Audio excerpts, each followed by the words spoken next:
Në mars të vitit 1998, kur forcat speciale serbe bastisën shtëpinë e Ibrahim Rugovës në Prishtinë, ata gjetën diçka që nuk pritej të ekzistonte kurrë.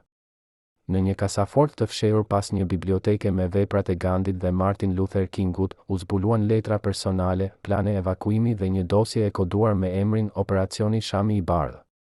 Këto dokumente përmbajnë korrespondencë sekrete me lider perëndimor, plane për një qeveri në ekzil dhe diçka shumë më shokuese, një listë me emrat e atyre që e konsideronin tradhtar brenda lëvizjes së tij.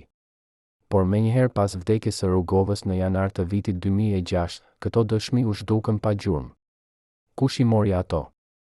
Dhe më e rëndësishmja, çfarë fshinin këto regjistra që vetë Rugova i mbante nën kyç?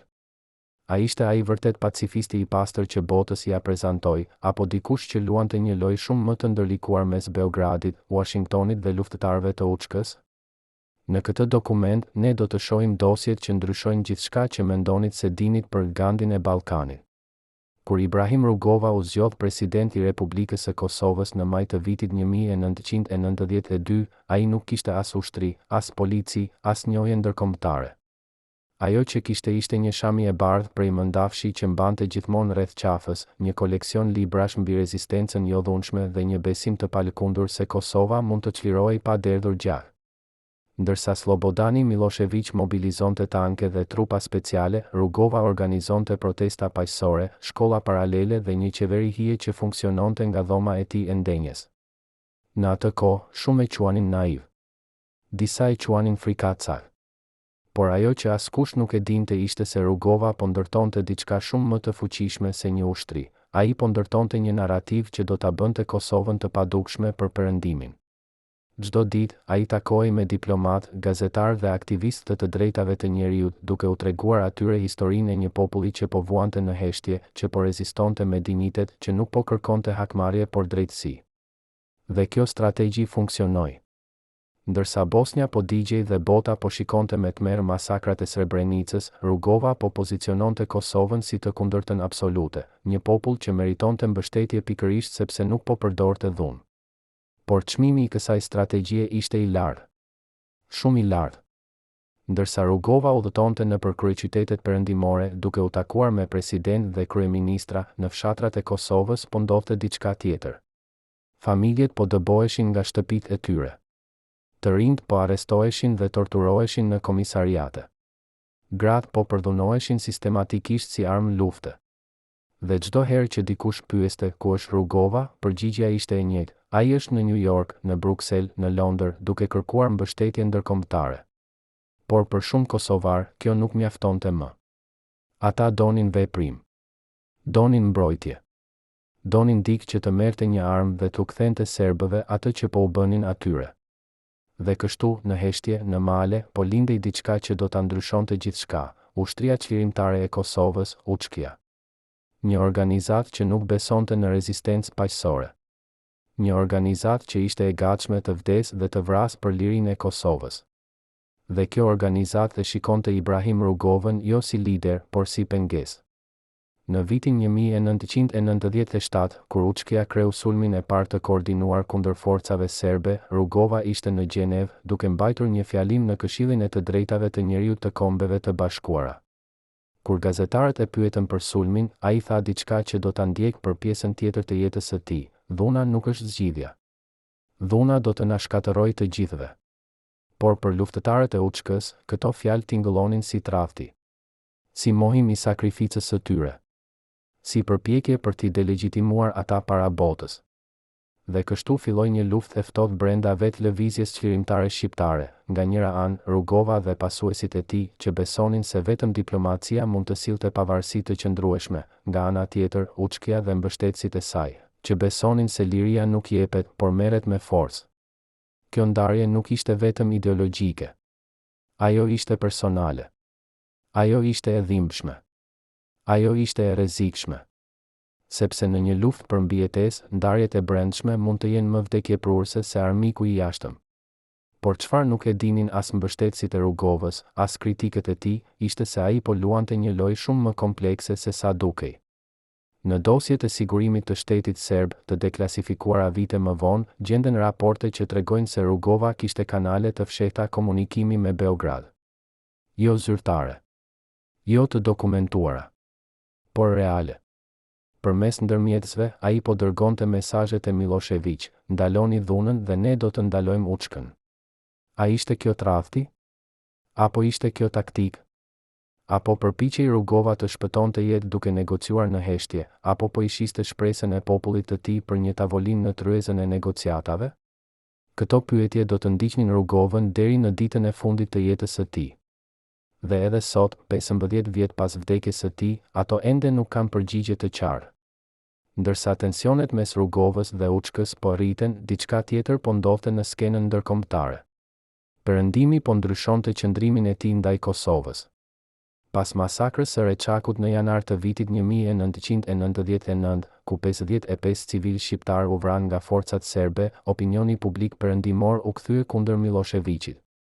Për herë të parë, NATO po konsideronte seriozisht një ndërhyrje ushtarake. Dhe kjo ishte pikërisht ajo që Rugova kishte pritur për vite me radhë. Por ironia e historisë ishte e pamëshirshme, kur perëndimi më në fund vendosi të vepronte, ai nuk e bëri këtë për shkak të strategjisë paqësore të Rugovës, por për shkak të dhunës së Učkës që kishte detyruar Serbinë të reagonte me brutalitet të tillë saqë bota nuk mund ta injoronte më. Lufta që Rugova kishte përpjekur të shmangë për një dekadë tërë, tani po bëhej e pashmangshme. Dhe pyetja që të gjithë po e bënin ishte, a kishte dështuar Rugova? Apo ishte pikërisht rezistenca e tij paqësore ajo që kishte bërë të mundur që, kur lufta më në fund erdhi, Kosova të kishte mbështetjen e plotë të perëndimit? Në mars të vitit 1999, kur NATO filloi bombardimet kundër Serbisë, Rugova ishte në Rom. Ai kishte shkuar atje për të takuar papën, për të kërkuar ndërmjetësim, për të bërë një përpjekje të fundit për të ndaluar luftën. Por ishte shumë vonë. Bombet po binin mbi Beograd. Tanket serbe po depërtonin thellë në Kosovë. Dhe qindra mijëra shqiptar po dëboheshin nga shtëpitë e tyre në operacionin më të madh të pastrimit etnik që Europa kishte parë që nga lufta e dytë botërore.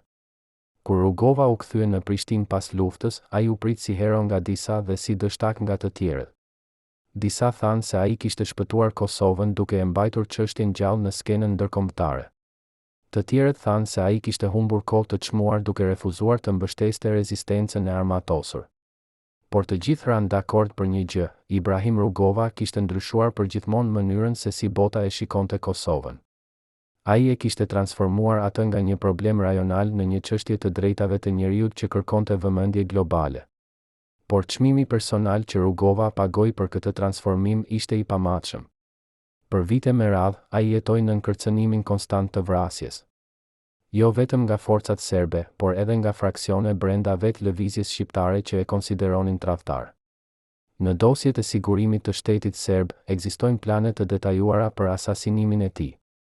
Në dosjet e Učkës, ekzistojnë debate të ashpra se si të merreshin me problemin Rugova. Ai e dinte këtë. Ai jetonte me këtë. Dhe megjithatë, ai vazhdoi. Çdo mëngjes, ai vishte kostum të zi, vendoste shamin e bardhë rreth qafës dhe dilte para kamerave për të folur për paqe, për dialog, për të ardhmen. Edhe kur trupi i tij po e tradhtonte, edhe kur kanceri po e hante nga brenda, ai vazhdoi të besonte se fjalët ishin më të fuqishme se plumbat. Në vitin 2004, kur Rugova u zgjodh president i Kosovës së Pavarur, shumë menduan se kjo ishte kulmi i karrierës së tij. Por ata që e njihnin nga afër e dinin të vërtetën, ai ishte i sëmur. Shumë i sëmur. Kanceri i mushkërive që ishte diagnostikuar 2 vjet më parë po përparonte me shpejtësi. Mjekët i kishin thënë se i kishin mbetur muaj, jo vite. Por ai refuzoi të tërhiqej. Ai refuzoi të tregonte dobësi. Sepse ai e dinte se Kosova ende kishte nevojë për të. Jo si luftëtar. Jo si revolucionar. Por si simbol. Si kujtesë e gjallë se ekziston një mënyrë tjetër. Se dhuna nuk është e vetmja gjuhë që bota kupton. Se dinjiteti dhe qëndrueshmëria mund të jenë armë po aq të fuqishme sa tanket dhe automatët. Por ndërsa Rugova po luftonte betejën e tij të fundit kundër sëmundjes, diçka tjetër po ndodhte në kulisa. Dokumentet të deklasifikuara nga arkivat e CIA-s tregojnë se në vitet 1998 dhe 1999, agent amerikan kishin kontakte të rregullta me Rugovën. Ata e shikonin atë si aleat të mundshëm në rajon. Ata I ofronin mbështetje logjistike, këshilla strategjike dhe, sipas disa burimeve, edhe financim të fshehtë për qeverinë e tij paralele. Por këto kontakte nuk ishin pa kushte. Amerikanët donin diçka në këmbim, informacion për Uchkën, për lidhjet e saj me krimin e organizuar, për burimet e saj të financimit. Dhe Rugova, I kapur mes nevojës për mbështetje perëndimore dhe lojalitetit ndaj popullit të tij, duhej të lundronte në ujëra shumë të rrezikshme. Çdo fjalë e gabuar, çdo informacion I ndar, mund ta shndërronte atë nga hero në tradhtar. A e bëri ai këtë zgjedhje? A ndau ai informacion me amerikanët? Dhe nëse po, sa shumë? Këto pyetje na çojnë në një nga momentet më kontroverse të jetës së Rugovës, takimi I tij I fshehtë me Slobodanin Milošević në maj të vitit 1999, në mes të bombardimeve të NATO-s, për javë me radhë. Askush nuk e dinte se ku ishte Rugova. Disa thanë se ishte rrëmbyer nga forcat serbe. Të tjerët thanë se ishte fshehur në një bunker. Por të vërtetën e mësuan të gjithë kur televizioni serb transmetoi pamje të Rugovës duke u takuar me Miloševićin, duke u shtrënguar dorën, duke buzëqeshur. Për shumë shqiptar, kjo ishte tradhti absolute. Si mund të ulej ai në të njëjtën dhomë me njeriun që kishte urdhëruar vrasjen e mijëra bashkëdhetarëve të tij? Si mund të buzëqeshte ai ndërsa Kosova po digjej? Por Rugova më vonë do të shpjegonte se ai nuk kishte pasur zgjedhje. Se ai ishte mbajtur praktikisht peng. Se takimi ishte organizuar nga Milošević për të treguar botës se ai kishte mbështetjen e liderit shqiptar. Por a ishte kjo e vërteta e plotë? Apo kishte diçka më shumë në atë takim që Rugova nuk e tha kurrë? Për herë të parë në 35 vjet, njeriu që ishte përgjegjës për sigurinë personale të Ibrahim Rugovës pranon të flasë para kamerave. Ai është Agim Krasniqi, ish oficeri I inteligjencës që punoi në hije për të mbrojtur presidentin nga viti 1992 deri në vdekjen e tij në vitin 2006. Ajo që ai na tregon për javët e fundit të jetës së Rugovës do të përmbysë gjithçka që mendoni se dini.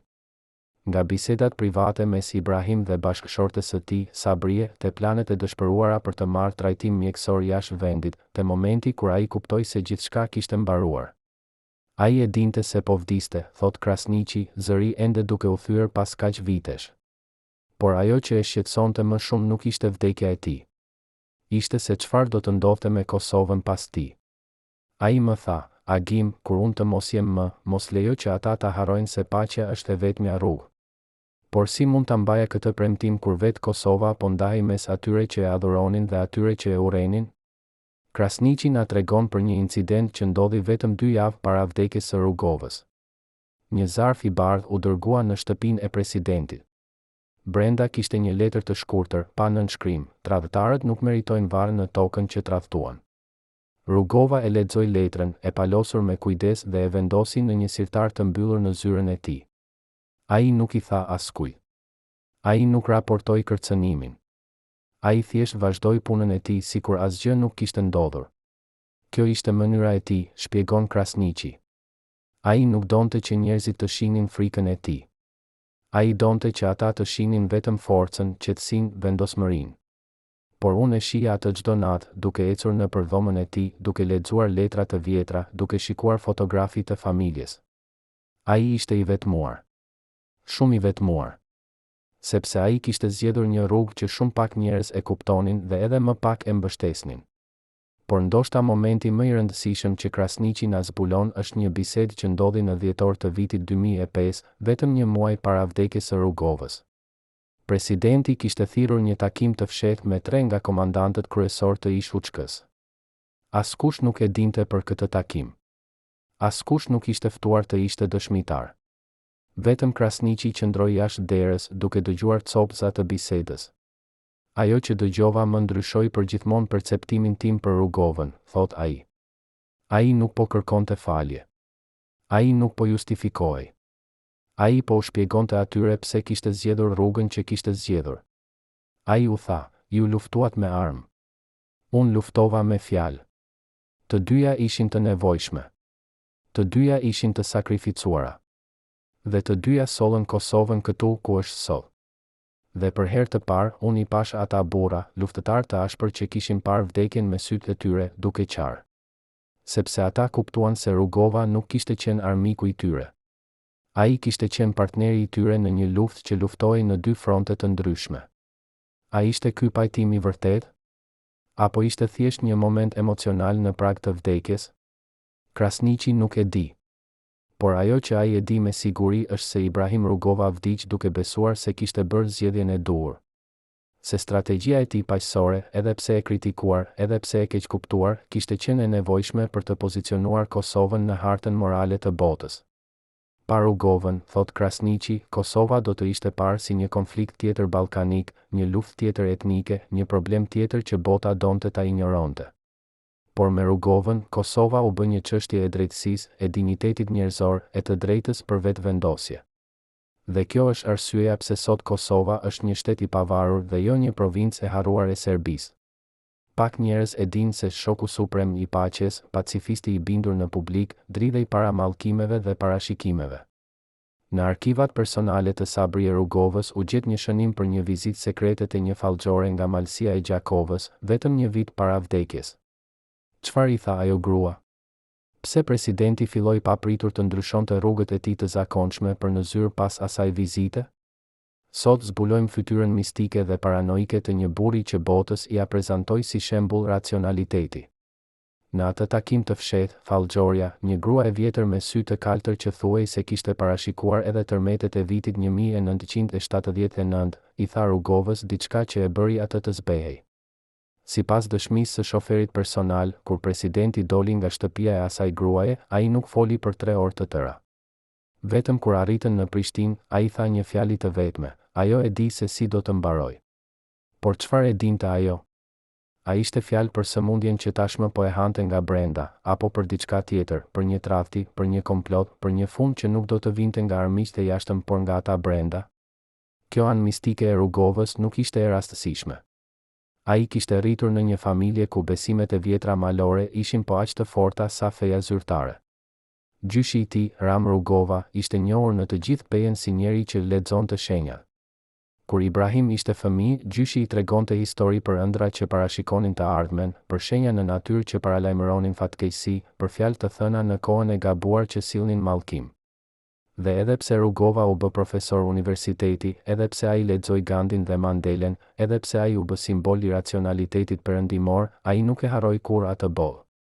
Në sirtarin e tij personal, krahas dokumenteve zyrtare dhe korrespondencës diplomatike, mbaheshin gjëra të çuditshme, një gur I bardhë nga lumi I drinit që gjyshi ja kishte dhënë si mbrojtje, një copë leckë nga shami I nënës së tij që kishte vdekur kur ai ishte vetëm 9 vjeç dhe një letër të vjetër, të verdhur nga koha, me një lutje të shkruar në arabisht që askush nuk e kishte përkthyer kurrë. A ishin këto thjesht kujtesa sentimentale? Apo ishin diçka më shumë, talismane që ai besonte se e mbronin nga forcat që po komplotonin kundër tij? Por paranoja e Rugovës nuk ishte vetëm mistike. Ajo ishte shumë reale dhe shumë e justifikuar. Në arkivat e sigurimit të shtetit serb, të deklasifikuara në vitin 2015, ekziston një dosje me kodin Operacioni Shami. Kjo dosje përmban plane të detajuara për asasinimin e Rugovës, jo me plumb, por me diçka shumë më të sofistikuar. Sipas dokumenteve, shërbimet serbe kishin rekrutuar një mjek shqiptar që punonte në Spitalin Klinik Universitar të Prishtinës. Ky mjek, I cili nuk është identifikuar kurrë publikisht, kishte qasje në kartelat mjekësore të Rugovës dhe mund të ndërhynte në trajtimin e tij. Plani ishte I thjeshtë dhe I tmerrshëm, të përshpejtohej zhvillimi I çdo sëmundjeje që Rugova mund të kishte, duke përdorur medikamente të gabuara, doza të rritura, ose thjesht duke vonuar diagnozën e saktë. Kur Rugova u diagnostikua me kancer të mushkërive në vitin 2004, shumë nga ata që e njihnin nga afër u pyetën: a ishte kjo natyrale? Apo ishte diçka që kishte filluar vite më parë, në heshtje, në errësirë, në një kabinet mjekësor ku besimi ishte armë më vdekjeprurëse se helmi? Ndërsa shëndeti I Rugovës po përkeqësohej, diçka tjetër po ndodhte që do ta ndryshonte përgjithmonë perceptimin publik për të. Në shkurt të vitit 2005, një gazetar italian, Marco Venturi, publikoi një artikull të gjatë në La Repubblica, ku pretendonte se kishte pasur qasje në dokumente të CIA-s që tregonin se Rugova kishte marrë financim të fshehtë nga amerikanët që nga viti 1993. Sipas Venturit, këto fonde nuk ishin për qëllime humanitare, por për të ndërtuar një rrjet informatorësh brenda UÇK-s. Artikulli shkaktoi një stujë mediatike. Rugova e mohoi kategorikisht. Ai tha se ishte propagandë serbe dhe përpjekje për të ndotur imazhin e lëvizjes paqësore. Por dëmi ishte bërë. Për herë të parë, edhe mbështetësit më besnik të tij filluan të dyshonin. Edhe ata që e kishin mbrojtur për dekada filluan të bënin pyetje. Dhe në atë moment, Rugova kuptoi se betejë e tij më e madhe nuk ishte kundër Serbisë, por kundër historisë, kundër mënyrës se si do të kujtohej ai pas vdekjes. Por ndërsa opinioni publik po debatonte për artikullin e Venturit, diçka shumë më e rëndësishme po ndodhte në kulisa. Një nga figurat më kontroverse të asaj periudhe ishte Bujar Bukoshi, ish kryeministër i qeverisë në ekzil të Kosovës dhe rival i vjetër politik i Rugovës. Bukoshi kishte kontrolluar për vite me radhë fondet e mëdha që diaspora shqiptare dërgonte për Kosovën, fonde që arrinin në 10 milion marka gjermane në vit. Por në vitin 1998, kur Rugova u zgjodh president, ai kërkoi që këto fonde të kalonin nën kontrollin e tij. Bukoshi refuzoi. Dhe kështu filloi një luftë e ftohtë mes dy burrave që supozohej të ishin në të njëjtën anë. Kjo luftë nuk ishte vetëm për para. Ajo ishte për pushtet, për legjitimitet, për të drejtën të flisje në emër të Kosovës. Dhe në mes të kësaj lufte, Učkia po rritej, po forcohej, po bëhej alternativa që as Rugova as Bukoshi nuk mund ta kontrollonin. A ishte kjo ndarje mes leadershipit shqiptar arsyeja pse Kosova humbi vite të çmuara? A mund të ishte shmangur lufta nëse ata do të kishin qenë të bashkuar? Apo ishte pikërisht kjo ndarje ajo që e bëri të pashmangshme konfliktin e armatosur? Për të kuptuar këtë ndarje, duhet të kthehemi në një moment kyç, konferenca e Rambujës në shkurt të vitit 1999. Kjo ishte përpjekja e fundit e komunitetit ndërkombëtar për të gjetur një zgjidhje paqësore para se NATO të fillonte bombardimet. Rugova ishte atje, por ai nuk ishte në krye të delegacionit shqiptar. Ai ishte në hije. Leadershipi ishte marrë nga përfaqësuesit e Učkës, Hashim Thaçi, Ramush Haradinaj dhe të tjerë. Për Rugovën, kjo ishte një poshtërim publik. Për vite me radhë, ai kishte qenë fytyra e Kosovës në botë. Tani, ai ishte vetëm një zë mes shumë zërave. Dhe ajo që e bënte këtë edhe më të dhimbshme ishte se ai e dinte se kjo ishte e pashmangshme. Strategjia e tij paqësore kishte arritur kufirin e saj. Bota nuk po dëgjonte më. Milošević nuk po lëvizte. Dhe Učkia kishte bërë atë që ai nuk kishte mundur, kishte detyruar botën të veprojë. Por çmimi i kësaj veprimtarie ishte i tmerrshëm. Mijëra të vdekur. Qindra mijëra të zhvendosur. Një vend i shkatëruar. Dhe Rugova, i ulur në atë sallë konferencash në Rambuje, e dinte se historia do ta gjykonte atë për këtë. Jo për atë që kishte bërë, por për atë që nuk kishte mundur të bënte. Por ka një detaj nga Rambuje që shumë pak njerëz e dinë.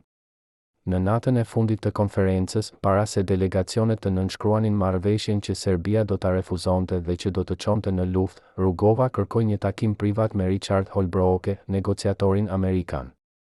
Ata u takuan në një dhomë të vogël, pa dëshmitar, pa përkthyes. Ajo që u diskutua në atë takim nuk është regjistruar kurrë zyrtarisht. Por një diplomat britanik që ishte në dhomën ngjitur dëgjoi copëza të bisedës. Sipas tij, Rugova i tha Holbrooke diçka që e shokoi amerikanin: "Ju po bëni një gabim. Ju mendoni se lufta do ta zgjidh problemin. Por lufta do ta ndryshojë vetëm se kush e kontrollon dhunën. Kosova do të çlirohet, por ajo nuk do të jetë e lirë." Holbrooke, sipas dëshmitarit, nuk tha asgjë. Ai thjesht e shikoi Rugovën për një kohë të gjatë, pastaj u ngrit dhe doli nga dhoma. A ishte Rugova profet? A kishte ai parë diçka që të tjerët nuk e shihnin? Apo ishte thjesht një burr i lodhur, i sëmur, i zhgënjur, që po përpiqej të shpëtonte diçka nga ëndra e tij e vjetër për një Kosovë të ndërtuar mbi paqe dhe jo mbi gjak? Pas luftës, kur Rugova u kthye në Prishtinë në qershor të vitit 1999, ai gjeti një qytet të shkatëruar. Shtëpia e tij ishte plaçkitur. Biblioteka e tij, koleksioni i tij i çmuar i librave të rrallë mbi letërsinë shqiptare dhe rezistencën jo dhunshme, ishte djegur. Dhe njerëzit që dolën ta prisnin nuk ishin të gjithë të lumtur ta shihnin. Disa e përshëndetën si hero. Të tjerë e shikuan me dyshim. Dhe disa, në heshtje, e konsideronin një relikt të së kaluarës, një burr që kishte luajtur rolin e tij, por tani koha e tij kishte kaluar. Rugova e ndjeu këtë. Ai e ndjeu në mënyrën se si njerëzit e shikonin. Ai e ndjeu në mënyrën se si ish komandantët e UÇK-s, që tani ishin heroj të rinj të kombit, flisnin për të me respekt formal, por pa ngrohtësi. Ai e ndjeu në mënyrën se si mediat perëndimore, që dikur e kishin adhuruar si Gandhin e Ballkanit, tani po kërkonin histori të reja, heronj të rinj, narrativa më dramatike. Dhe ai e ndjeu në trupin e tij, ku sëmundja po përparonte me shpejtësi që mjekët nuk e kishin parashikuar. Por Rugova nuk u dorëzua. Në vitet që pasuan, ai punoi me një energji që befasoi të gjithë. Ai u zgjodh president i Kosovës në vitin 2004. Ai udhëtoi nëpër botë duke kërkuar njohje për pavarësinë e Kosovës. Ai takoi lider, mbajti fjalime, negocioi me diplomatë. Dhe gjatë gjithë kësaj kohe, ai po vdiste. Mjekët I kishin thënë se duhej të ndalonte, se duhej të pushonte, se duhej të merrte trajtim intensiv. Por ai refuzoi. Kam kohë të pushoj kur të kem mbaruar, u tha ai atyre. Dhe kur e pyetën se çfarë do të thotë mbaruar, ai u përgjigj, kur Kosova të jetë e lirë. Vërtet e lirë. Jo vetëm në letër, por në realitet. Por çfarë nënkuptonte ai me këtë? Apo fliste për pavarësinë formale që do të vinte në vitin 2008, 2 vjet pas vdekjes së tij? Apo po fliste për diçka më të thellë, për një lloj lirie që nuk varet nga njohja ndërkombëtare, por nga aftësia e një populli për të jetuar në paqe me veten dhe me fqinjet e tij? Në muajt e fundit të jetës së tij, Rugova bëri diçka që befasoi të gjithë, ai filloi të shkruante kujtime. Jo për publikim, por për familjen e tij. Çdo mbrëmje, pas një dite të gjatë pune, ai ulej në zyrën e tij dhe shkruante. Shkruante për fëmijërinë e tij në Pej, për vitet e studimit në Paris, për ditën kur vendosi të bëhej lider I rezistencës paqësore, për takimet me lider botëror, për momentet e dyshimit kur nuk e dinte nëse po bënte zgjedhjen e duhur. Këto shënime nuk janë publikuar kurrë. Familja e tij I mban ato private. Por një person që I ka lexuar, një mik I ngushtë I familjes që kërkoi anonimitet, na tregon se ato janë të mbushura me pyetje. Ai nuk po përpiqej të justifikojë, thot ky person. Ai po përpiqej të kuptonte. Ai po pyeste veten, a mund të kisha bërë diçka ndryshe? A do të kishte pasur më pak të vdekur nëse do të kisha mbështetur UÇK-n më herët? A do të kishte pasur më shumë të vdekur nëse do të kisha vazhduar të insistoja vetëm në rezistencë paqësore? Këto pyetje e mundonin. Dhe ai vdiq pa gjetur përgjigje. Por ndoshta pyetja më e rëndësishme që Rugova bëri në ato shënime ishte kjo: çfarë do të ndodhë me Kosovën kur unë të mos jem më? Ai e dinte se vdekja e tij do të linte një zbrazë të tij. Jo vetëm politike, por simbolike. Ai kishte qenë për aq kohë fytyra e Kosovës sa shumë njerëz nuk mund ta imagjinonin Kosovën pa të. Dhe ai shqetësohej se pas tij, Kosova do të humbas diçka thelbësore, jo pushtetin, jo territorin, por idenë. Idenë se një komb I vogël mund të fitojë lirinë e tij pa u kthyer në atë që e ka shtyp. Idenë se dhuna nuk është e vetmja gjuhë që historia kupton. Idenë se dinjiteti dhe qëndrueshmëria janë forma të rezistencës, po aq të vlefshme sa arma. A kishte të drejtë? A humbi Kosova këtë ide pas vdekjes së tij? Apo ajo ide nuk kishte ekzistuar kurrë jashtë imagjinatës së tij? Në 21 janar të vitit 2006, në orën 5:12 e mëngjesit, Ibrahim Rugova pushoi së ekzistuari. Ai ishte në shtëpinë e tij, I rrethuar nga familja. Fjalët e tij të fundit, sipas bashkëshortes Sabrie, ishin: mos harroni Shamin. Askush nuk e di saktësisht çfarë nënkuptonte ai me këtë. Disa mendojnë se po fliste për Shamin e tij të famshme të bardhë, simbolin e tij personal. Të tjerë mendojnë se po fliste metaforikisht për idenë e paqes që Shami përfaqësonte. Por ndoshta ai thjesht po deliroi, trupi I tij I lodhur po humbisnin betejën e fundit. Pavarësisht nga kuptimi, ato fjalë u bën legjendë. Dhe kur lajmi I vdekjes së tij u përhap, Kosova ndaloi. Dyqanet u mbyllën. Njerëzit dolën në rrugë. Disa qanin. Disa qëndronin në heshtje. Dhe disa, në zemrat e tyre, po bënin llogarit, sa nga ajo që kemi sot ja detyrohemi këtij burri? Dhe sa nga ajo që kemi humbur është për shkak të zgjedhjeve që ai bëri? Imagjinoni se jeni një nga 12 njerëzit që dinin gjithçka për Ibrahim Rugovën, çdo sekret mjekësor, çdo plan evakuimi, çdo tunel të fshehtë nën Prishtinë. Tani imagjinoni se duhet të zgjidhni, të ruani besnikërinë tuaj ose të shpëtoni jetën tuaj. Në 22 dhjetor të vitit 1999, këta njerëz bën zgjedhjen që ndryshoi historinë e Kosovës. Por kush ishin ata? Dhe çfarë i detyroi t'i kthenin shpinën njerëzit që kishin betuar se do ta mbronin? Në arkivat e sigurimit të shtetit serb, ekziston një dosje e koduar me emrin Rrethi i Brendshëm, një listë me emrat e atyre që kishin qasje absolute te Rugova. Këta nuk ishin thjesht këshilltar politik ose truproj. Këta ishin njerëz që e dinin se çfarë merrte presidenti për mëngjes, çfarë ilaçesh pinte në fshehtësi, cilat rrugë përdorte për të shmangur vëmendjen, dhe më e rëndësishmja, ku do të shkonte nëse gjithçka shkatërrohej. 12 emra. 12 jetë të lidhura me fatin e një burri që bota e shikonte si shpresën e fundit për paqe.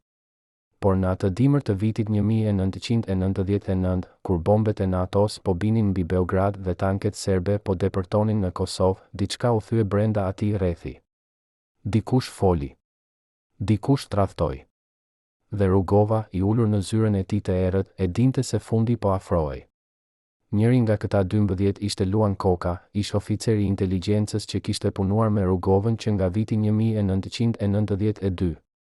Koka ishte përgjegjës për sigurinë e komunikimeve, ai e dinte se kush po dëgjonte, kush po përcillte informacion, kush po komplotonte. Dhe në mars të vitit 2005, pak muaj para vdekjes së Rugovës, Koka bëri diçka që askush nuk e priste. Ai dha një intervistë për një gazetë zvicerane ku pretendonte se kishte dëshmi për kontakte të fshehta mes Rugovës dhe shërbimeve sekrete ruse. Sipas Kokës, këto kontakte kishin filluar në vitet e hershme të rezistencës paqësore, kur Rugova po kërkonte mbështetje nga çdo drejtim i mundshëm. Rusët, të shqetësuar nga zgjerimi i NATO-s në Ballkan, kishin ofruar ndihmë logjistike dhe financiare në këmbim të informacionit për planet perëndimore në rajon. Koka pretendonte se kishte qenë ai vetë që kishte organizuar disa nga këto takime të fshehta, duke përdorur ndërmjetës në Vjenë dhe Prag. Por a ishte kjo e vërtetë? Apo ishte Koka duke u përpjekur të shpëtonte veten duke hedhur balë mbi një burr që nuk mund të mbrojë më? Familja e Rugovës e mohoi kategorikisht. Qeveria e Kosovës e quajti propagandë serbe. Por dëmi ishte bërë. Edhe një herë, hija e dyshimit ra mbi trashëgiminë e Rugovës. Por Koka nuk ishte i vetmi që foli. Në vitet që pasuan vdekjen e Rugovës, të paktën 5 anëtar të Rrethit të Brendshëm dhanë intervista, shkruan libra ose dëshmuan në gjykata ndërkombëtare. Dhe secili prej tyre tregoi një version pak të ndryshëm të së njëjtës histori. Disa thanë se Rugova kishte qenë hero i pastër, i rrethuar nga tradhtar. Të tjerë thanë se ai kishte qenë pragmatist i ftohtë, i gatshëm të bënte marrëveshje me çdo për të arritur qëllimet e tij.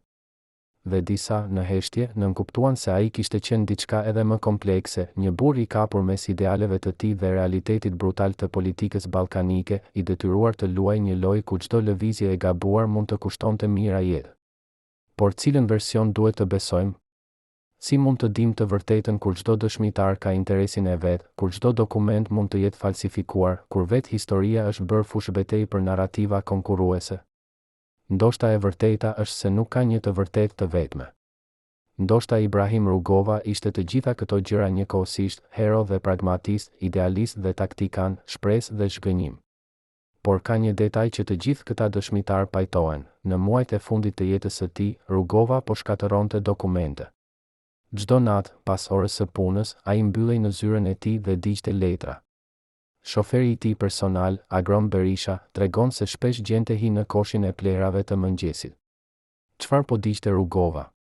Çfarë sekretesh po përpiqej të merrte me vete në varr? Berisha thot se një herë, kur hyri në zyrë pa trokitur, e gjeti presidentin duke mbajtur një zarf të madh mbi flakën e një qiriri. Rugova u kthye dhe e shikoi me një shprehje që Berisha e përshkruan si tmerr i pastër. Mos pyet kurrë për këtë, i tha Rugova. Disa gjëra është më mirë të mos dihen. Berisha doli nga zyra dhe nuk e përmendi kurrë atë incident, deri në vitin 2010, kur dha një intervistë për një dokumentar televiziv. Por edhe atëherë, ai nuk e dinte se çfarë kishte në atë zarf. Dhe tani, 15 vjet pas vdekjes së Rugovës, ne ende nuk e dim. A ishin ato letra personale? Dokumente politike? Dëshmi për marrëveshje të fshehta? Apo diçka edhe më të errët, dëshmi për veprime që, nëse do të zbuloheshin, do ta shkatëronin përgjithmonë imazhin e Gandhit të Ballkanit? Ndërsa Rugova po dishte të kaluarën e tij, diçka tjetër po ndodhte që do ta ndryshonte përgjithmonë të ardhmen e Kosovës. Në dhjetor të vitit 2005, vetëm një muaj para vdekjes së presidentit, një grup prej 7 ish komandantëve të UÇK-s u takuan në fshehtësi në një shtëpi në periferi të Prishtinës. Ata nuk ftuan media. Ata nuk njoftuan qeverinë. Ata thjesht u mblodhen, mbyllën dyert dhe folën për orë të tëra. Çfarë diskutuan ata? Sipas një burimi që ishte prezent, një ish luftëtar që tani jeton në mërgim dhe kërkoi anonimitet, ata po planifikonin të ardhmen pas Rugovës. Ne e dinim se ai po vdiste, thot ky burim. Dhe ne e dinim se vdekja e tij do të linte një zbrazëti të madhe. Por ne gjithashtu e dinim se kjo zbrazëti ishte një mundësi. Mundësi për të riformuar Kosovën. Për ta bërë atë më të fortë, më të pavarur, më pak të varur nga mëshira e të tjerëve. Por çfarë nënkuptonte riformim? Apo flisnin ata për reforma demokratike? Apo për diçka më të errët, për një konsolidim të pushtetit në duart e atyre që kishin luftuar me armë dhe që nuk besonin në filozofinë paqësore të Rugovës? Ky burim na tregon se në atë takim, një nga komandantët, ai nuk do të thot emrin, propozoi diçka që i shokoi të gjithë. Ne duhet të kontrollojmë narrativën për Rugovën. Ne duhet të vendosim se si do të kujtohet ai. Sepse nëse e lëm historinë të shkruhet nga të tjerët, ata do ta bëjnë atë shenjë. Dhe një shenjë i vdekur është më i rrezikshëm se një lider i gjallë. Çfarë nënkuptonte ai me këtë? Apo sugjeronte ai se duhet të minimizohet kontributi i Rugovës? Apo po thoshte thjesht se historia duhet të ishte e balancuar, duke njohur si kontributin e rezistencës paqësore ashtu edhe atë të luftës së armatosur? Burimi ynë thot se diskutimi u bë i nxehtë.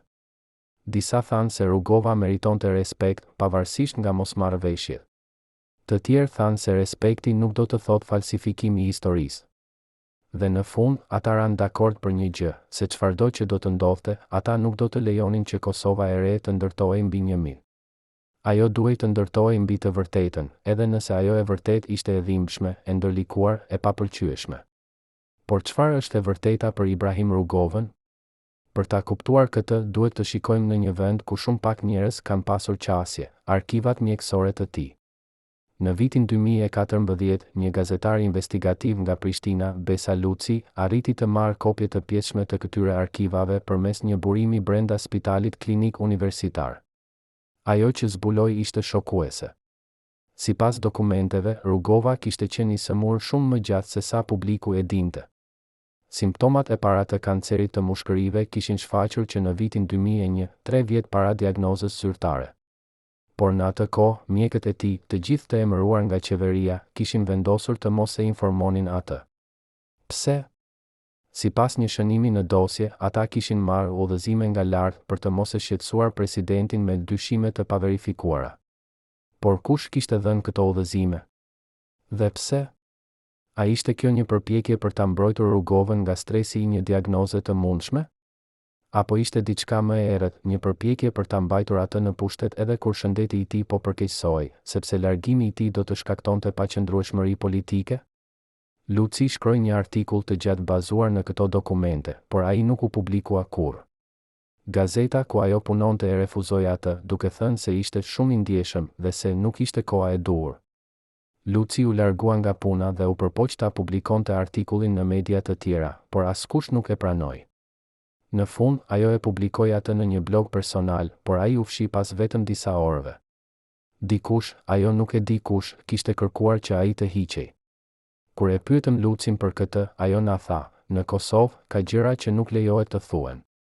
Jo sepse janë të rreme, por sepse janë të vërteta. Dhe disa të vërteta janë shumë të rrezikshme për ata që janë në pushtet. Por çfarë e bën këtë të vërtet kaq të rrezikshme? Çfarë fshihet në ato dosje mjekësore që dikush nuk dëshiron që ne ta dimë? A është fjalë për neglizhencë mjekësore? Për komplot politik? Apo për diçka edhe më të thellë, për një sistem që ishte i gatshëm të sakrifikonte shëndetin e një burri për të ruajtur stabilitetin e një vendi të brishtë? Por ndërsa ne po kërkojmë përgjigje në dosje mjekësore dhe dëshmi të deklasifikuara, ka një pyetje edhe më themelore që duhet të bëjmë. Çfarë do të kishte ndodhur nëse Rugova do të kishte jetuar? Nëse ai do të kishte mposhtur kancerin, nëse ai do të kishte qenë gjallë kur Kosova shpalli pavarësinë në shkurt të vitit 2008, si do të ishte bota sot? A do të kishte ai arritur ta bashkonte vendin, apo ndarjet do të ishin thelluar edhe më shumë?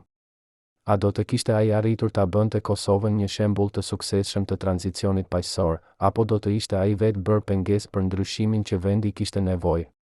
Këto janë pyetje që nuk mund të kenë përgjigje. Por ato janë pyetje që kosovarët ende i bëjnë. Sepse Ibrahim Rugova nuk ishte thjesht një lider politik. Ai ishte një simbol. Dhe simbolet nuk vdesin kur vërtet. Ato vetëm transformohen, reinterpretohen, përdoren për qëllime të reja nga gjenerata të reja. Dhe kjo na çon në një nga sekretet më të mëdha të trashëgimisë së Rugovës, fakti se ai e dinte se do të bëhej simbol. Ai e dinte se pas vdekjes së tij, njerëzit do ta përdornin imazhin e tij për të justifikuar politikat e tyre, për të legjitimuar zgjedhjet e tyre, për të luftuar betejat e tyre. Dhe ai u përpoq në mënyrat e tij të vogla të kontrollonte atë simbol. Kjo është arsyeja pse ai shkroi ato kujtime që familja i mban ende private. Kjo është arsyeja pse ai digjte dokumente që mund ta komprometonin imazhin e tij. Kjo është arsyeja pse ai, në ditët e fundit të jetës së tij, thirrri ata takime të fshehta me ish komandantët e UÇK-s, jo për të kërkuar falje, por për të u shpjeguar atyre se çfarë kishte përpjekur të bënte, sepse kishte zgjedhur rrugën që kishte zgjedhur, se si ai shpresonte që historia do ta kujtonte atë. Por a funksionoi kjo? A arriti Rugova ta kontrollonte narrativën e tij? Apo historia, si gjithmonë, shkroi versionin e saj të pavarur, duke injoruar dëshirat e një burri që nuk ishte më gjallë për t'u mbrojtur? Sot, 15 vjet pas vdekjes së tij, Ibrahim Rugova mbetet figura më kontroverse e historisë moderne të Kosovës. Për disa, ai është hero, burri që e mbajti gjallë shpresën kur gjithçka dukej e humbur, që i dha Kosovës një zë në skenën ndërkombëtare, që tregoi se ekziston një alternativë ndaj dhunës. Për të tjerët, ai është dështak, burri që humbi kohë të çmuar duke insistuar në një strategji që nuk funksionoi, që nuk e mbështeti rezistencën e armatosur kur ajo ishte më e nevojshme, që bëri kompromise me armiqtë e popullit të tij. Dhe për një numër në rritje të kosovarëve të rinj, që nuk e mbajnë mend atë personalisht, ai është thjesht një emër në librat e historisë, një figurë e largët, e paqartë, e vështirë për t'u kuptuar në kontekstin e një bote që ka ndryshuar aq shumë që nga vdekja e tij. Por pavarësisht se si e shikojmë atë, një gjë është e qartë, pa Ibrahim Rugovën, Kosova sot do të ishte një vend shumë i ndryshëm. Ndoshta më e mirë. Ndoshta më e keqe. Por me siguri e ndryshme. Dhe kjo, në fund të fundit, është trashëgimia e vërtetë e çdo lideri të madh, jo se çfarë arriti, por se sa shumë ndryshoi rrjedhën e historisë thjesht duke qenë aty, duke bërë zgjedhjet që bëri, duke jetuar jetën që jetoi. Për herë të parë në 35 vjet, njeriu që ishte përgjegjës për organizimin e takimeve të fundit të Ibrahim Rugovës pranon të flasë para kamerave. Ai është Driton Lajçi, ish këshilltar i ngushtë që punoi në hije nga viti 1998 deri në vdekjen e presidentit. Ajo që ai na tregon për javët e fundit të jetës së Rugovës do të përmbysë gjithçka që mendoni se dini.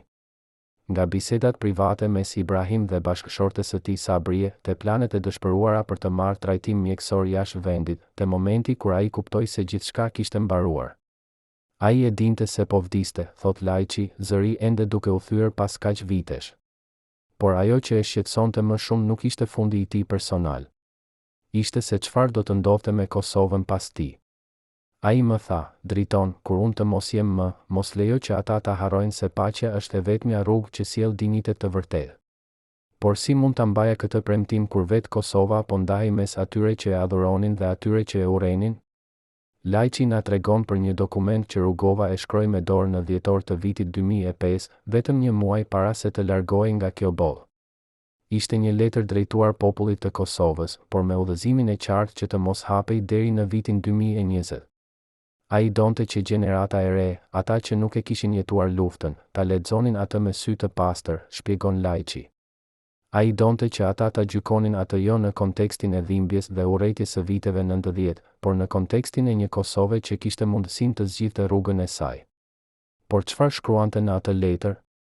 Lajçi nuk e di saktësisht, sepse Rugova e vulosi atë personalisht dhe ia besoi një noterie në Prishtinë me udhëzime strikte.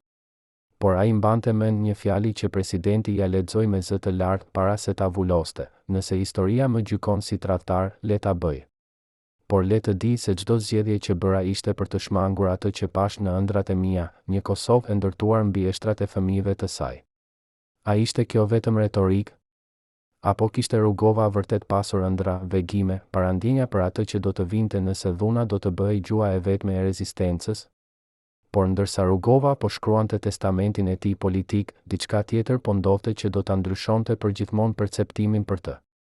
Në janar të vitit 2006, vetëm ditë para se presidenti të largohej nga kjo botë, një zarf i bardhë u dërgua në redaksinë e gazetës Koha Ditore në Prishtinë. Brenda kishte një letër anonime dhe një fotokopje të një dokumenti që pretendoi se ishte nga arkivat e sigurimit të shtetit serb. Dokumenti përshkruante një takim të fshehtë mes Rugovës dhe një emisar rus në Vjenë në shtator të vitit 1997. Sipas dokumentit, rusët i kishin ofruar Rugovës mbështetje financiare dhe diplomatike në këmbim të informacionit për planet e NATO-s në rajon. Dokumenti përmbante edhe një detaj shokues, një numër llogarie bankare në Zyri që pretendoi se ishte në emër të një fondacioni të kontrolluar nga Rugova. Gazeta nuk e publikoi dokumentin menjëherë. Ata e dërguan atë për verifikim te ekspert të pavarur. Por para se ekspertët të mund të jepnin një përgjigje, Rugova vdiq. Dhe me vdekjen e tij, pyetja mbeti e pambyllur: a ishte ky dokument i vërtetë? Apo ishte një falsifikim i fundit, një përpjekje për ta ndotur imazhin e tij edhe pas vdekjes? Kjo pyetje na çon në një nga figurat më enigmatike të historisë së Rugovës, Aleksandar Tijanić, ish oficer i lartë i sigurimit të shtetit serb që pretendonte se kishte qenë përgjegjës për operacionet speciale kundër lidershipit shqiptar në vitet 90. Tijanić, që jetonte në Beograd dhe që vdiq në vitin 2011, dha vetëm një intervistë të gjatë për një dokumentar serb në vitin 2009. Në atë intervistë, ai bëri një pohim të çuditshëm: Rugova ishte armiku më inteligjent që kisha. Ai e kuptoi se lufta nuk fitohet vetëm me armë, por me narrativ. Dhe ai ndërtoi një narrativ që na bëri neve, serbët, të dukeshim si barbar në sytë e botës. Por ajo që bota nuk e dinte ishte se Rugova nuk ishte aq i pastër sa dukej. Ai luante të gjitha anët. Ai fliste me amerikanët, me rusët, me evropianët, madje edhe me ne. Ai ishte mjeshtër i lojës së madhe. Dhe në fund, ai fitoi, jo sepse ishte më i forti, por sepse ishte më i zgjuari. A ishte kjo një kompliment? Apo ishte një akuzë e maskuar? Dhe më e rëndësishmja, a ishte e vërtetë? Për ta kuptuar këtë, duhet të shikojmë në një dokument tjetër që u deklasifikua në vitin 2017 nga arkivat e Departamentit të Shtetit Amerikan. Ishte një raport i CIA-s nga marsi i vitit 1998, i titulluar Vlerësim i lidershipit shqiptar në Kosovë. Në atë raport, Rugova përshkruhej si një aleat i mundshëm por i paparashikueshëm. Raporti theksonte se Rugova ka treguar aftësi për të lundruar në ujëra politike komplekse, duke mbajtur kontakte me aktorë të ndryshëm që shpesh kanë interesa kontradiktore. Kjo aftësi e bën atë të vlefshëm, por gjithashtu të rrezikshëm nëse nuk menaxhohet me kujdes. Raporti rekomandonte që të mbahen kanale të hapura komunikimi me Rugovën, por të mos i besohet plotësisht derisa të vërtetohen qëllimet e tij afatgjata. Çfarë na tregon ky raport? A ishte Rugova vërtet duke luajtur të gjitha anët? Apo ishte thjesht një lider i një populli të vogël që përpiqej të mbijetonte duke përdorur çdo mjet që kishte në dispozicion? Ndërsa ne po përpiqemi të zgjidhim këtë enigmë, ka një person që pretendon se e di të vërtetën, Bekim Fehmiu, ish përkthyes personal i Rugovës që punoi me të nga viti 1994 deri në vitin 2001. Fehmiu, që tani jeton në Kanada dhe që ka shkruar një libër kujtimesh që nuk është publikuar ende, na tregon për një bisedë që ndodhi në prill të vitit 1999, pak javë pas fillimit të bombardimeve të NATO-s. Rugova ishte në Rom, duke u takuar me zyrtar italian dhe Fehmiu ishte duke përkthyer. Pas takimit, ndërsa po ktheheshin në hotel, Rugova i tha diçka që Fehmiu nuk e ka harruar kurrë: Bekim, ti mendon se unë jam naiv. Që unë besoj vërtet se paqja mund të fitoj kundër tankeve. Por e vërteta është se unë nuk kam pasur zgjedhje tjetër. Nëse do të kisha marrë një armë, do të kisha qenë thjesht një luftëtar tjetër. Por duke marrë një libër, duke mbajtur një shami të bardhë, unë u bëra diçka më e fuqishme, u bëra një ide. Dhe idetë nuk vdesin me plumba. A ishte kjo cinizëm? Apo ishte kjo vetëdije e thellë për fuqinë e simboleve në një botë ku perceptimi shpesh është më i rëndësishëm se realiteti? Por ndërsa Rugova po ndërtonte idenë e tij, dikush tjetër po punonte për ta shkatëruar atë. Në arkivat e sigurimit të shtetit serb ekziston një dosje me kodin Operacioni Shami i Zi, një plan i detajuar për të diskredituar Rugovën në sytë e popullit të tij. Plani përfshinte krijimin e dokumenteve të falsifikuara që do ta tregonin Rugovën si bashkëpunëtor të fshehtë të Beogradit, organizimin e protestave kundër tij nga grupe të paguara dhe përhapjen e thashethemeve për jetën e tij private. Por pjesa më e errët e planit ishte diçka tjetër, rekrutimi i dikujt nga rrethi i ngushtë i Rugovës që do të vepronte si burim i informacionit dhe që në momentin e duhur do ta tradhtonte publikisht. Kush ishte ky person? Dosja nuk e përmend emrin, vetëm një kod, burimi Alfa. Dhe deri sot, askush nuk e di me siguri se kush ishte burimi Alfa. A ishte ai dikush nga rrethi i brendshëm? A ishte ai dikush që ende jeton dhe që mban këtë sekret? Apo ishte ai thjesht një krijim i imagjinatës së sigurimit të shtetit, një fantazm që nuk ekzistoi kurrë? Këto pyetje na çojnë në momentin më të errët të trashëgimisë së Rugovës, dyshimi që nuk largohet kurrë. Dyshimi se ndoshta, në fund të fundit, ai nuk ishte aq i pastër sa dukej. Dyshimi se ndoshta ai bëri marrëveshje që nuk duhet të bëheshin. Dyshimi se ndoshta ai sakrifikoi disa për të shpëtuar të tjerët. Dhe ky dyshim, më shumë se çdo akuzë konkrete, është ajo që e bën trashëgiminë e tij kaq komplekse. Sepse në fund të fundit, çfarë duam ne nga liderët tanë? Duam që ata të jenë të pastër, absolutisht moral, pa kompromis? Apo duam që ata të jenë efektiv, të arrijnë rezultate, edhe nëse kjo do të thotë të luajnë në zonën gri mes idealit dhe realitetit? Ibrahim Rugova zgjodhi të luajë në atë zonë gri. Dhe pyetja që ne duhet të bëjmë nuk është nëse ai ishte i përsosur, por nëse zgjedhjet e tij, me të gjitha dobësitë dhe gabimet e tyre, sollën një rezultat më të mirë se alternativat. Në 21 janar të vitit 2006, në orën 5:12 e mëngjesit, rrjedha e jetës së Ibrahim Rugovës arriti në fund. Ai ishte në shtëpinë e tij, i rrethuar nga familja. Fjalët e tij të fundit, sipas bashkëshortes Sabrie, ishin: "Mos harroni Shamin." Askush nuk e di saktësisht çfarë nënkuptonte ai me këtë, ndoshta po fliste për Shamin e tij të famshme të bardhë, simbolin e paqes që mbante gjithmonë, ose ndoshta po fliste metaforikisht për idenë që ajo Shami përfaqësonte. Pavarësisht nga kuptimi, ato fjalë u bën legjendë. Kur lajmi i largimit të tij nga kjo botë u përhap, Kosova ndaloi. Dyqanet u mbyllën. Njerëzit dolën në rrugë. Disa qanin. Disa qëndronin në heshtje. Dhe disa, në zemrat e tyre, po bënin llogarit, sa nga ajo që kemi sot ja detyrohemi këtij burri? Dhe sa nga ajo që kemi humbur është për shkak të zgjedhjeve që ai bëri? Në ditët që pasuan, Kosova u kthye në një skenë teatrale ku secili po luante rolin e tij. Politikanët mbajtën fjalime të zjarta për heroin e kombit. Ish luftëtarët e Učkës folën me respekt për kontributin e tij në rrugën drejt lirisë. Diplomatët perëndimor dërguan mesazhe ngushëllimi duke e quajtur atë një zë i paqes në një rajon të trazuar. Por në ato fjalime, në ato mesazhe, kishte diçka që mungonte, sinqeriteti. Sepse të gjithë e dinin se marrëdhënia e Kosovës me Rugovën kishte qenë komplekse, e ndërlikuar, shpesh e dhimbshme. Ai nuk ishte thjesht një hero. Ai ishte një figurë kontroverse që kishte ndarë popullin e tij, që kishte bërë zgjedhje që shumë nuk i kishin kuptuar, që kishte jetuar në një tension konstant mes idealeve të tij dhe realitetit brutal të politikës ballkanike. Dhe tani që ai nuk ishte më, të gjithë po përpiqeshin ta transformonin atë në diçka që ai nuk kishte qenë kurrë, një simbol i thjeshtë, i pastër, i pakontestueshëm. Por ka disa që refuzuan të luajnë këtë lojë. Njëri prej tyre ishte Albin Kurti, atëherë aktivist i ri i lëvizjes Vetëvendosje, që më vonë do të bëhej kryeministër i Kosovës. Në një intervistë dhënë pak ditë pas varrimit të Rugovës, Kurti tha diçka që shokoi shumë njerëz: Ibrahim Rugova ishte një njeri i kohës së tij. Ai bëri atë që mendoi se ishte e duhura në kushtet e atij momenti. Por ne nuk duhet ta bëjmë atë mirë.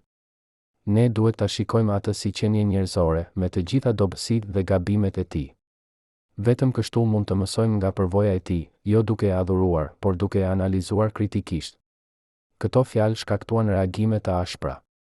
Shumë e akuzuan Kurtin për mungesë respekti. Por të tjerë, veçanërisht të rinjt, filluan të pyesin: a kishte ai të drejtë? A duhet ne ta shikojmë Rugovën me sy kritik, apo duhet ta pranojmë narrativën zyrtare që po ndërtohej rreth tij? Kjo pyetje bëhet edhe më e rëndësishme kur shikojmë se çfarë ndodhi me Kosovën pas largimit të Rugovës nga kjo boll. Në shkurt të vitit 2008, vetëm 2 vjet pas tij, Kosova shpalli pavarësinë. Ishte momenti që Rugova kishte ëndërruar për dekada. Por ai nuk ishte atje për ta parë. Dhe Kosova që u shpall e pavarur nuk ishte Kosova që ai kishte imagjinuar. Ishte një vend i ndarë mes ish luftëtarëve që tani ishin bërë politikan, mes partive që luftonin për pushtet, mes korrupsionit që po hante institucionet e reja, mes një rinje të zhgënjur që po largohej masivisht drejt perëndimit. A do të kishte qenë ndryshe nëse Rugova do të kishte jetuar? Ndoshta. Ndoshta jo. Por ajo që është e qartë është se vizioni i tij për një Kosovë të ndërtuar mbi paqe, dialog dhe dinjitet nuk u realizua plotësisht. Dhe kjo dështim, nëse mund ta quajmë kështu, nuk ishte vetëm faji i tij. Ishte faji i një sistemi që nuk ishte gati për atë lloj vizioni. Ishte faji i një rajoni që ende jetonte në hijen e luftërave të shkuara. Ishte faji i një bote që fliste për paqe, por që shpërbënte vetëm kur dhuna bëhej e padurueshme. Por ndoshta gabojmë duke e parë këtë si dështim. Ndoshta trashëgimia e vërtetë e Ibrahim Rugovës nuk është në atë që arriti, por në atë që përfaqësoi.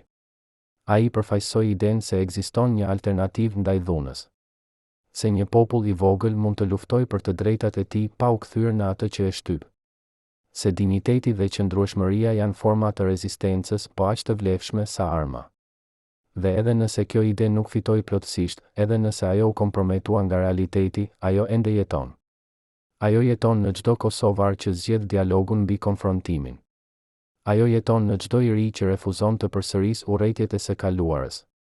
Ajo jeton në çdo njeri që beson se e ardhmja e Kosovës nuk duhet të ndërtohet mbi hakmarrje, por mbi drejtësi dhe pajtim.